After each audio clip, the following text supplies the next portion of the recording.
আসসালামু আলাইকুম। প্রিয় দর্শক, অন্য মঞ্চের আলাপচারিতায় আপনাদের সকলকে আমন্ত্রণ জানাচ্ছি। আজ আমাদের সঙ্গে আলোচনার জন্য আমন্ত্রিত অতিথি হিসেবে আছেন বাংলাদেশ সেনার গোষ্ঠীদ্বন্দ্ব আবার তুঙ্গে উঠেছে। এবার আসরে জোরদার নেমেছেন স্বয়ং প্রধান উপদেষ্টা মোহাম্মদ ইউনূস। আর এই নিয়ে সংঘাত চূড়ান্ত পর্যায়ে পৌঁছেছে সেনা প্রধান আর প্রধান উপদেষ্টার মধ্যে। সেনা সদস্যদের পদোন্নতির ফাইল বেশ কিছুদিন আটকে রেখেছিলেন মোহাম্মদ ইউনূস, কারণ কিছু পদোন্নতিতে তার সায় ছিল না। শেষ পর্যন্ত সেনা প্রধান চরম আলটিমেটাম দিলে তারপরে রিলিজ হয় এই পদোন্নতির তালিকা। এছাড়া আছে আরো একাধিক বিষয়, এক এক করে নিয়ে আসবো আলোচনায়। আপাতত শান্তি এসেছে সেনা প্রধান ও উপদেষ্টা প্রধানের মধ্যে, কিন্তু নিশ্চিত করেই বলা যায় এই শান্তি ওপরে ওপরে ভাসমান অবস্থায়। ভেতরে কিন্তু আগ্নেয়গিরির লাভা জমছে, যে কোনো দিন বিস্ফোরণ হতে পারে। এই বিস্ফোরণে কার বিদায় হবে, ওয়াকার না ইউনূস, সেটা জানা যাবে আগ্নেয়গিরির লাভা জ্বালামুখ থেকে বিস্ফোরণের পর বেরিয়ে আসার পরে। তবে এটাও ঠিক, সেই চূড়ান্ত বিস্ফোরণের দিন আর কিন্তু খুব দূরে নেই। আমেরিকার মদতপুষ্ট গোষ্ঠী শেষ শোডাউনের জন্য যেমন তৈরি হচ্ছে, তেমনি চীন, রাশিয়া, ভারতের মদতপুষ্ট অন্য পক্ষও তৈরি হচ্ছে চূড়ান্ত শোডাউনের জন্য। দুপক্ষই নিজেদের অস্ত্রাগারে নতুন করে অস্ত্রসজ্জা করছে, আর এর মধ্যে বিভক্ত হয়েছে দেশের সেনাবাহিনী। খবর এসেছে বাংলাদেশ সেনাবাহিনীর মধ্যে একটা আলাদা রেভলিউশনারি গার্ড বাহিনী তৈরি করার পরিকল্পনা করেছে পাকিস্তানের গোয়েন্দা সংস্থা আইএসআই। তারা অবশ্যই একা নয়, সঙ্গে আছে আমেরিকার সিআইএ, এবং এই পরিকল্পনায় তারা অন্তর্ভুক্ত করে নিয়েছে বিএনপির তারেক রহমানকে। অতি সম্প্রতি কুমিল্লা ক্যান্টনমেন্টে দুজন সেনাকে এজন্য আটক করা হয়েছে বলে সংবাদ। এটা কোনো বিচ্ছিন্ন ঘটনা নয়, সবটাই পরিকল্পনা মাফিক। বাংলাদেশ সেনাবাহিনীতে বর্তমানে গুরুতর অভ্যন্তরীণ দ্বন্দ্ব চলছে। 2024 সালে শেখ হাসিনার পতনের পর থেকে সামরিক বাহিনীর মধ্যে বিভিন্ন গোষ্ঠীর ক্ষমতার লড়াই শুরু হয়েছে, এবং যত দিন যাচ্ছে তত এই লড়াই বাড়ছে। কেননা এই গোষ্ঠী দ্বন্দ্বের পেছনে আছে বহির্বিশ্বের বিভিন্ন পরাশক্তির সমর্থন। এখন এমন অবস্থা, এই পরাশক্তিদের লড়াই আরো অদৃশ্য নয়। কারা করছেন লড়াই, কাদের বিরুদ্ধে, আসুন দেখা যাক। সেনাপ্রধান জেনারেল ওয়াকার উজ্জামানের গ্রুপ নিয়ে প্রথমে আলোচনা শুরু করি। সেনাপ্রধান জেনারেল ওয়াকার উজ্জামান বর্তমানে সেনাবাহিনীর নিয়ন্ত্রণে রয়েছেন। তিনি আওয়ামী লীগ পন্থী নন। এতদিন তার সমর্থন ছিল আমেরিকা ও পাকিস্তানের প্রশ্রয়পুষ্ট ইউনূস, জামাত ও ছাত্র শক্তির পক্ষে। কিন্তু বর্তমানে পরিবর্তিত ভূ রাজনৈতিক পরিস্থিতিতে তিনি তার অবস্থান পাল্টে নিতে শুরু করেছেন। এই পাল্টানোর প্রক্রিয়া এখনো সম্পূর্ণ হয়নি বটে, তবে শুরু হয়েছে বেশ ভালোভাবেই। এতদিন ওয়াকারুজ্জামান অনেকটাই ভারত বিরোধী ছিলেন, সেই সঙ্গে ছিলেন পাকিস্তান ও ইসলামপন্থী। একের পর এক পাকিস্তানের আইএসআই এর পক্ষ থেকে সেনা অফিসারদের দল বাংলাদেশ সফরে আসছেন, আর বাংলাদেশের সেনা অফিসাররা পাকিস্তানে যাচ্ছেন। কিন্তু সেনাপ্রধান কিছু জানতেন না। এটা কি পাগলেও বিশ্বাস করতে পারে? তিনি পাকিস্তানপন্থী এবং ইসলামপন্থী, সেখান থেকে সরে আসার যে ইঙ্গিত দেখা যাচ্ছে এখন, সেটা স্পষ্টতই পরাশক্তিদের নতুন মেরুকরণের প্রেক্ষিতে। দ্রুত নির্বাচনের পক্ষে অবস্থান নিয়েছিলেন একসময় ওয়াকার সাহেব। জামাত, পাকিস্তান ও স্বয়ং ইউনূস সংস্কারের আগে নির্বাচন অনুষ্ঠানের ঘোর বিরোধী। এখন মাঠ ও মাঠের খেলোয়াড়রা দল পরিবর্তন করেছে। আমেরিকার চাপে ইউনূস এবং পাকিস্তান আওয়ামী লীগকে বাদ দিয়ে দ্রুত নির্বাচনের পক্ষে। জামাত বিরোধিতা করছে বটে, তবে ঠিক সময়ে বিএনপির পাশে এসে দাঁড়াবে বলেই বিশ্বাস। অর্থাৎ ফেব্রুয়ারির নির্বাচনে অংশ নেবে তারা এবং বিএনপির সঙ্গে একই মন্ত্রিসভায় থাকবে। দেখে নেবেন, ভারত, চীন, রাশিয়া ত্রিশক্তি জোট বলে দিয়েছে ভোট হোক, আপত্তি নেই, তবে ভোট হতে হবে আওয়ামী লীগ ও তার 14 দলের জোটকে নিয়ে, তা না হলে ভোট হবে না। এই বার্তা বেশ কড়া করে তিনি আবার এই বার্তা পৌঁছে দিয়েছেন প্রধান উপদেষ্টা এবং দেশের রাষ্ট্রপতিকে। এই ব্যাপার নিয়ে তিনি আলোচনাও করেছেন প্রধান বিচারপতির সঙ্গে। তবে ভেতরে ভেতরে চেষ্টা করছেন ইউনূস, ওয়াকারুজ্জামান কিন্তু সামনাসামনি কিচ্ছু বলছেন না। এই মুহূর্তে প্রায় মৌন আছেন নির্বাচন নিয়ে। তবে ওই যে বললাম, ভেতরে ভেতরে চেষ্টা করছেন যাতে আওয়ামী লীগ ও তার জোটকে নির্বাচনের ময়দানে অন্তর্ভুক্ত করা যায়। এটা স্পষ্টতই ভারত, চীন, রাশিয়ার চাপে। এই বিষয়ে আইনি বাধা অর্থাৎ ইন্টারন্যাশনাল ক্রাইম ট্রাইব্যুনালের বাধা দূর করতেই দেশের প্রধান বিচারপতির সঙ্গে ওয়াকারুজ্জামান দেখা করেছিলেন।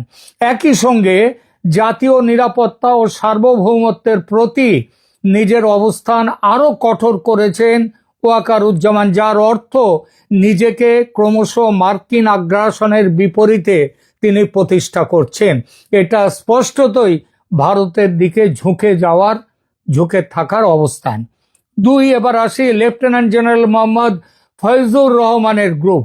Quarter master general lieutenant general Mohammad Faizur Rahman সেনাবাহিনীর মধ্যে পাকিস্তানপন্থী ও ইসলামপন্থী যে মেরু, যে অক্ষ, যে জোট, সেই জোটের নেতৃত্ব দিচ্ছেন। তার কার্যক্রম কি ছিল? সাম্প্রতিক 2025 সালের জানুয়ারি ফেব্রুয়ারিতে পাকিস্তানি আইএসআই প্রধানের সাথে বৈঠক করেছিলেন তিনি।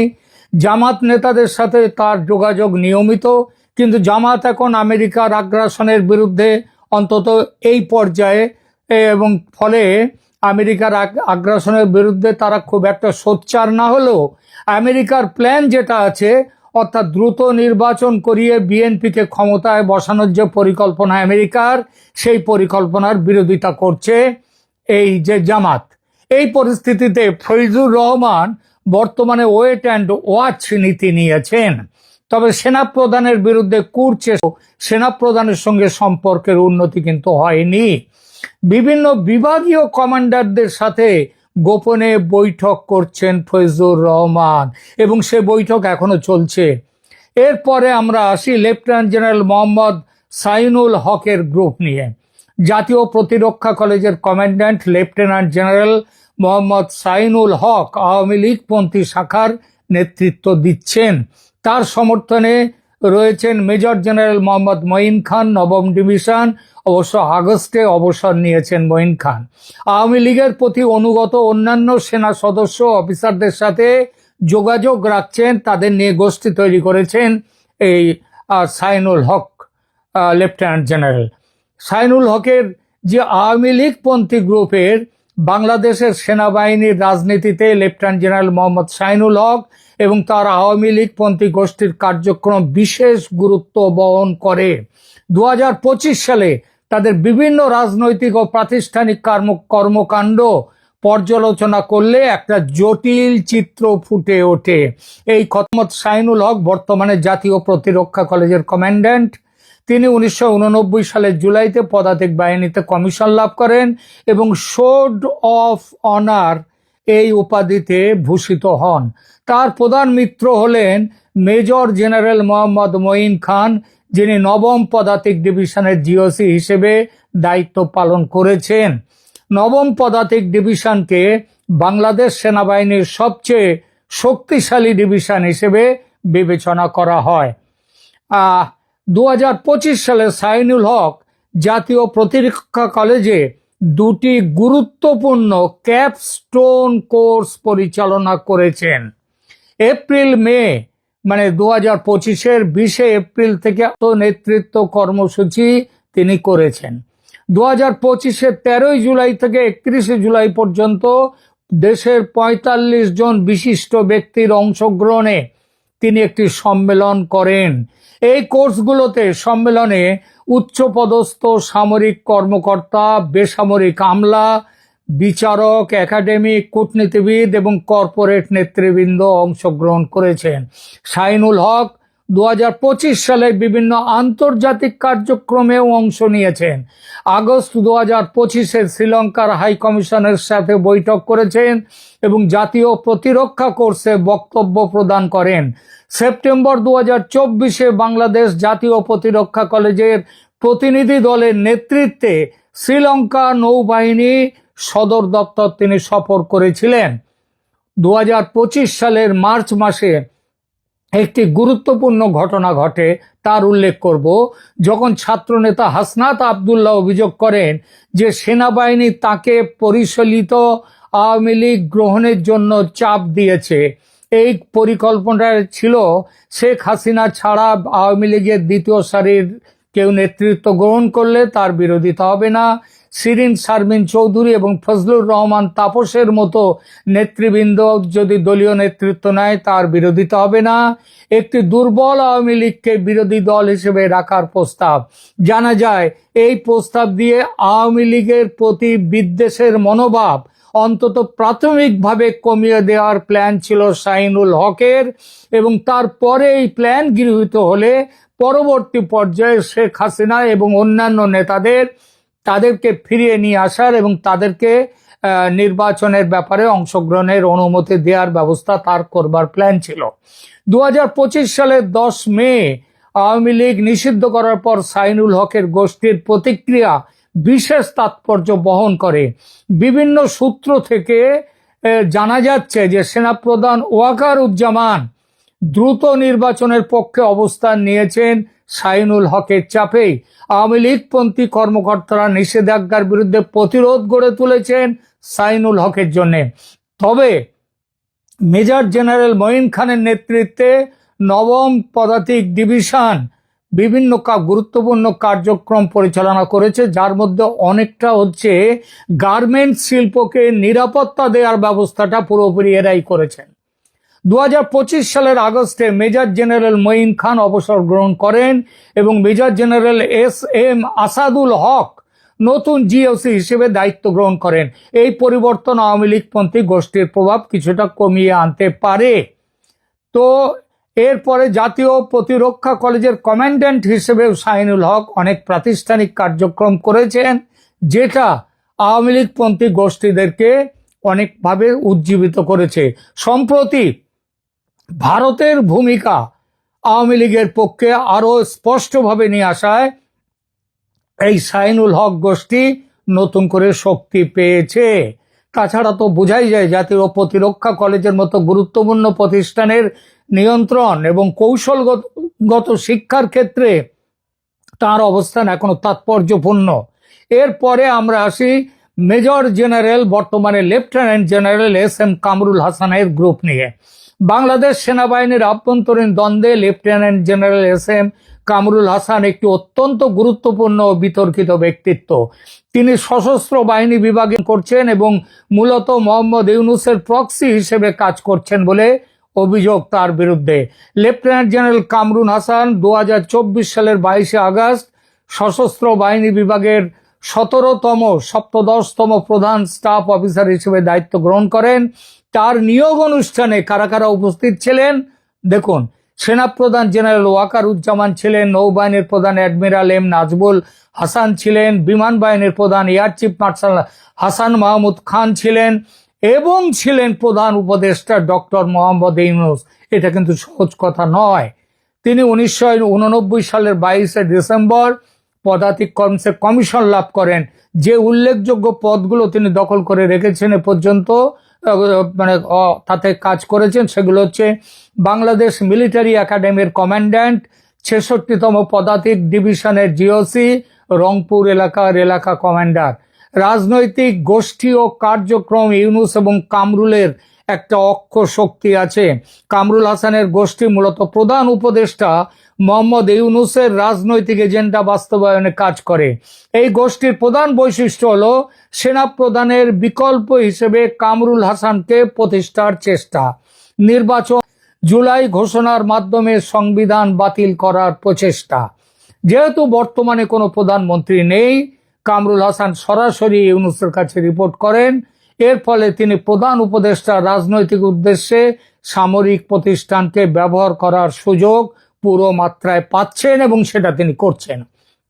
এছাড়াও পাকিস্তানের সাথে আইএসআই এর সাথে তার যোগাযোগ ভীষণভাবে স্পষ্ট। 2025 সালের 13 থেকে 18 জানুয়ারি কামরুল হাসানের নেতৃত্বে 6 সদস্যের একটি বাংলাদেশি প্রতিনিধি দল পাকিস্তান সফর করে। পাকিস্তানি সেনাপ্রধান জেনারেল ওয়াকারের আসিম মুনির পাকিস্তানি সেনাপ্রধান আসিম মুনিরের সাথে ব্যাপক আলোচনা করেন। বাহ্যিক প্রভাবের বিরুদ্ধে দ্বিপাক্ষিক প্রতিরক্ষা সম্পর্ক জোরদার করার বিষয়েও আলোচনা হয়। এর সাথে সাথে আঞ্চলিক নিরাপত্তা গতিশীলতা নিয়েও আলোচনা হয়। আইএসআই প্রধান তারপরেই কামরুল হাসানের পাকিস্তান সফরের মাত্র 3 দিন পর আইএসআই প্রধান লেফটেন্যান্ট জেনারেল আসিম মালিকের নেতৃত্বে 4 সদস্যের একটি দল ঢাকা আসে। এই সফরের উদ্দেশ্য ছিল যৌথ গোয়েন্দা তত্ত্ব ভাগাভাগির নেটওয়ার্ক তৈরি করা। প্রায় 2 দশকের মধ্যে আইএসআই এর প্রথম আনুষ্ঠানিক সফরে যতটা সম্ভব তাদেরকে বাংলাদেশের সাথে যুক্ত করা, বাংলাদেশের সামরিক ক্ষমতা ও প্রস্তুতি, সামরিক ক্ষমতা বেশ কয়েকবার সেনা প্রধানের পূর্ব অনুমতি ছাড়াই মার্কিন কূটনীতিকদের সাথে বৈঠক করেছেন। 2025 মে মাসে চার্লস ড্যাফেয়ার, ট্রেসি এন জ্যাকবসনের সাথে একাধিকবার বৈঠক করেছেন।